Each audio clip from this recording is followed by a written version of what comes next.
Il existe en France, en ce moment même, un animal que les États considèrent officiellement comme une menace. Un rongeur capable de dévorer jusqu'à un quart de son propre poids en végétation chaque jour. Un animal qui creuse des galeries dans les berges de nos rivières, fragilise les digues et cause chaque année des dégâts qui se chiffrent en millions d'euros. Il est présent sur presque tout le territoire français, sauf en Corse et à la pointe de la Bretagne. Les autorités locales organisent des campagnes de piégeage. Des groupements entiers de communes se coordonnent pour tenter de limiter sa population. Et malgré tout ça, malgré cette guerre ouverte menée contre lui depuis des décennies, presque personne en France n'a jamais songé à le mettre dans son assiette. Cet animal, c'est le ragondin.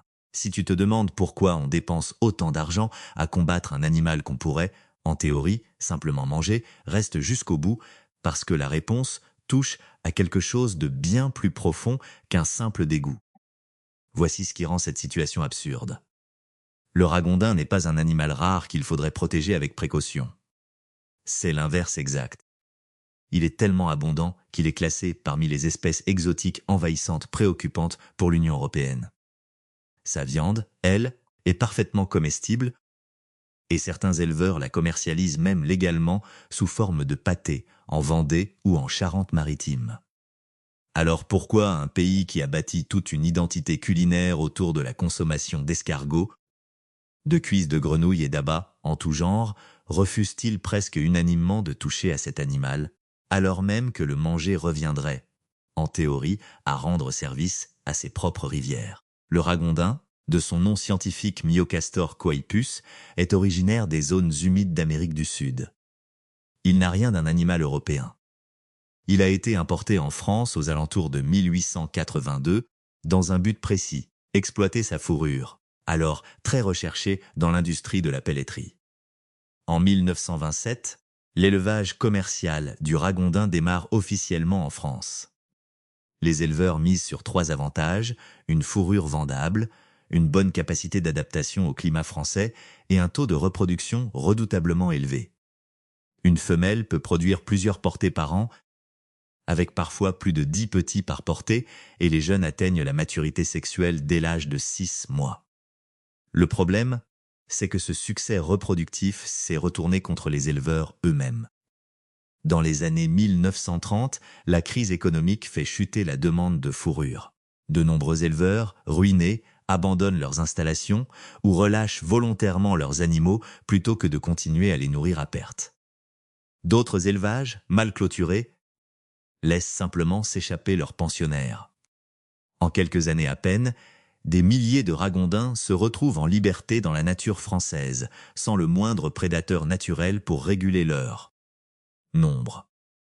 À partir de ce moment, le ragondin colonise méthodiquement les zones humides françaises. Rivières, lentes, marais, lagunes, estuaires, tous ces milieux lui conviennent parfaitement. Ses pattes postérieures palmées et ses narines qu'il peut obturer volontairement en font un nageur redoutablement efficace. Aujourd'hui, l'animal est présent sur la quasi-totalité du territoire métropolitain. Dans les années 1980, il envahit notamment le Marais poitevin, où la lutte contre sa prolifération devient obligatoire. Les dégâts ne se limitent pas à l'aspect écologique. En creusant ses terriers dans les berges, le ragondin fragilise les digues et les infrastructures hydrauliques, provoquant des travaux de réparation coûteux. Sur le plan agricole, son appétit vorace pour les céréales, les racines et les cultures maraîchères causent des pertes économiques bien réelles pour les exploitants. Et sur le plan sanitaire, l'animal peut être porteur de maladies transmissibles à l'humain et aux animaux domestiques, notamment via l'eau contaminée par ses déjections. Face à cette situation, la France a fini par classer le ragondin parmi les espèces susceptibles d'occasionner des dégâts au même titre que la fouine ou le renard. Il figure également sur la liste européenne des espèces exotiques envahissantes préoccupantes et un arrêté de 2010 interdit formellement son introduction dans le milieu naturel. Concrètement, cela signifie que sa destruction par tir ou par piégeage obéit à un régime beaucoup plus souple que celui appliqué aux espèces de gibier classiques. Mais, et voici le point essentiel, la loi autorise aussi explicitement son élevage pour la peau et pour la viande. à condition de détenir un certificat de capacité, exactement comme pour un élevage de cerfs ou de sangliers. Si ce genre d'histoire méconnue t'intéresse, abonne-toi maintenant parce qu'il y a un détail juste après qui va probablement te surprendre encore plus. Voici l'un des malentendus les plus répandus autour de cet animal, et il mérite qu'on s'y attarde, parce qu'il illustre à quel point la confusion peut avoir des conséquences sérieuses. Le ragondin est très souvent confondu avec le castor d'Europe, alors qu'il s'agit de deux espèces totalement différentes. Le castor européen est un animal indigène, autrefois presque exterminé, protégé en France depuis 1909 au niveau local et depuis 1968 sur l'ensemble du territoire national. Chasser, tuer, piéger ou consommer un castor est strictement interdit par le Code de l'environnement, sous peine de sanctions sévères pouvant aller jusqu'à des amendes très lourdes, voire des poursuites pénales. Le ragondin, lui, n'a aucun de ces statuts protecteurs. C'est une espèce exotique envahissante que la loi autorise à réguler, et dont la viande peut légalement être commercialisée si elle provient d'un élevage déclaré. Deux animaux qui se ressemblent vaguement à l'œil non averti, deux statuts juridiques complètement opposés. Cette confusion est si fréquente qu'elle explique en partie pourquoi le grand public reste flou sur ce qu'il est réellement permis de faire avec cet animal et préfère, par prudence, ne s'en approcher d'aucune façon. Alors, concrètement, comment les distinguer? Le castor est nettement plus imposant, il peut dépasser 20 kg, contre 5 à 10 kg en moyenne pour un ragondin. Le détail le plus fiable reste la queue. Celle du castor est plate, large et en forme de rame, adaptée à la construction de barrages. Celle du ragondin est fine, cylindrique, couverte d'écailles et ressemble davantage à celle d'un gros rat. Autre repère facile à observer, même à distance, les incisives du ragondin sont d'un orange presque rouge très reconnaissable, tandis que celles du castor sont plus pâles, tirant vers le jaune. Enfin, le comportement diffère aussi. Le castor est reconnu pour abattre des arbres et construire des barrages et des huttes, un comportement que le ragondin, lui, n'adopte jamais. Retenir ces quelques repères permet d'éviter une erreur d'identification qui, on l'a vu, n'a rien d'anodin sur le plan légal. La première objection qu'on entend toujours, c'est encore une fois la question sanitaire. Et cette fois, elle n'est pas totalement infondée. Le ragondin peut effectivement être porteur d'agents pathogènes transmissibles à l'humain, notamment liés à son contact permanent avec les eaux stagnantes et les berges polluées. C'est un risque réel, documenté par les organismes de santé environnementale. Mais là encore, ce risque concerne principalement l'exposition directe à l'animal vivant ou à son environnement, pas la consommation de viande correctement préparée et cuite.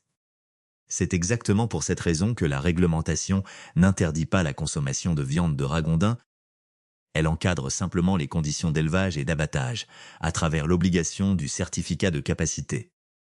Un animal capturé en pleine nature, dans un environnement pollué, présente effectivement un risque qu'il faut prendre au sérieux. Un ragondin élevé dans des conditions contrôlées, comme n'importe quel autre animal d'élevage, n'a rien de plus dangereux qu'un lapin ou un canard. Si ce n'est donc pas une question sanitaire insurmontable, pourquoi cet animal reste-t-il aussi marginal dans notre alimentation? La réponse tient à un mélange de facteurs économiques et culturels bien plus qu'à une interdiction légale. D'abord, l'économie de la filière n'a jamais été pensée pour la viande. Le ragondin a été importé pour sa fourrure, pas pour sa chair. Quand le marché de la fourrure s'est effondré, personne n'a construit de filière de production de viande à grande échelle pour prendre le relais, contrairement à ce qui s'est passé pour d'autres animaux domestiqués. Ensuite, il n'existe aujourd'hui aucune chaîne de distribution grand public, aucune boucherie qui propose couramment du ragondin, aucune recette transmise de génération en génération dans la majorité des foyers français. Sans infrastructure de production ni transmission culturelle, l'animal reste associé à une seule image dans l'esprit du public, celle du nuisible qu'on piège, pas celle du gibier qu'on cuisine. Ce même problème s'est posé ailleurs dans le monde avec des résultats très inégaux. En Louisiane, aux États-Unis, où l'animal porte le nom de nutria et cause des dégâts considérables sur les zones humides côtières, l'État a lancé dès la fin des années 1990 une véritable campagne pour encourager sa consommation. Des chefs réputés de la Nouvelle-Orléans ont proposé du nutria dans leurs restaurants. Le département de la faune et de la pêche de Louisiane est allé jusqu'à publier des recettes officielles, notamment un gombo au nutria, en décrivant sa viande comme maigre et proche, en goût, de celle du lapin ou de la viande brune de dinde. Malgré ses efforts, la campagne de 1997 a été qualifiée d'échec par les observateurs, la majorité des habitants restant réticents à l'idée de manger ce qu'ils continuent de percevoir comme un rat géant, même quand le programme de contrôle a réduit la destruction de végétation de plus de 90% en 15 ans sur d'autres volets, notamment le piégeage rémunéré. À l'inverse, dans certaines régions d'Asie centrale, comme le Kirghizstan et l'Ouzbékistan, la viande de ragondin est couramment vendue comme une source de protéines bon marché, sans le moindre tabou culturel associé. Le même animal, perçu de façon radicalement différente selon le contexte culturel dans lequel il se trouve. Ce contraste révèle quelque chose d'important. Le ragondin n'est pas rejeté parce que sa viande serait mauvaise, dangereuse ou difficile à préparer. Il est rejeté parce que l'image mentale associée à cet animal, celle du rongeur envahisseur aux dents oranges qu'on cherche à exterminer, entre en collision frontale avec l'idée qu'on se fait d'un aliment digne d'être servi à table. On retrouve ici le même mécanisme observé avec d'autres animaux marginalisés. Ce n'est pas la réalité biologique de l'animal qui détermine s'il est comestible, dans l'imaginaire collectif, c'est la catégorie mentale dans laquelle on l'a rangé. Une fois qu'un animal est étiqueté nuisible, il devient presque psychologiquement impossible pour la majorité des gens de le reclasser mentalement comme nourriture. Même quand la loi, la science et la logique économique pointent toutes dans la direction opposée. D'autres espèces envahissantes ont connu ou tentent aujourd'hui de connaître cette même bataille de perception. Aux États-Unis, la carpe asiatique, introduite pour nettoyer des bassins commerciaux, a envahi tout le bassin du Mississippi. Des chefs ont travaillé pendant des années pour la transformer en produit commercialisable sous d'autres noms, avec un succès encore limité mais réel. Dans les Caraïbes, le poisson-lion, un redoutable prédateur sans ennemi naturel dans la région, est aujourd'hui activement promu dans les restaurants précisément, pour inciter à sa pêche et limiter son impact écologique. Le principe est toujours le même, transformer un problème environnemental en ressource alimentaire. Cela fonctionne parfois, mais cela demande du temps, de la pédagogie et surtout un changement profond dans la façon dont le public perçoit l'animal concerné. Si tu veux découvrir d'autres histoires de ce genre, où la ligne entre nuisible et nourriture est bien plus fine qu'on ne le pense, abonne-toi. La prochaine vidéo explore un cas encore plus étonnant. Alors, la vraie question n'est peut-être pas de savoir si le ragondin est comestible. La loi française elle-même répond déjà à cette question par l'affirmative, à condition de respecter le cadre légal de l'élevage. La vraie question, c'est de comprendre pourquoi une société capable de dépenser des millions d'euros chaque année pour combattre un animal préfère continuer cette dépense plutôt que d'explorer sérieusement une solution qui existe déjà, sous ses yeux, depuis près d'un siècle. Le ragondin n'a jamais choisi d'envahir les rivières françaises.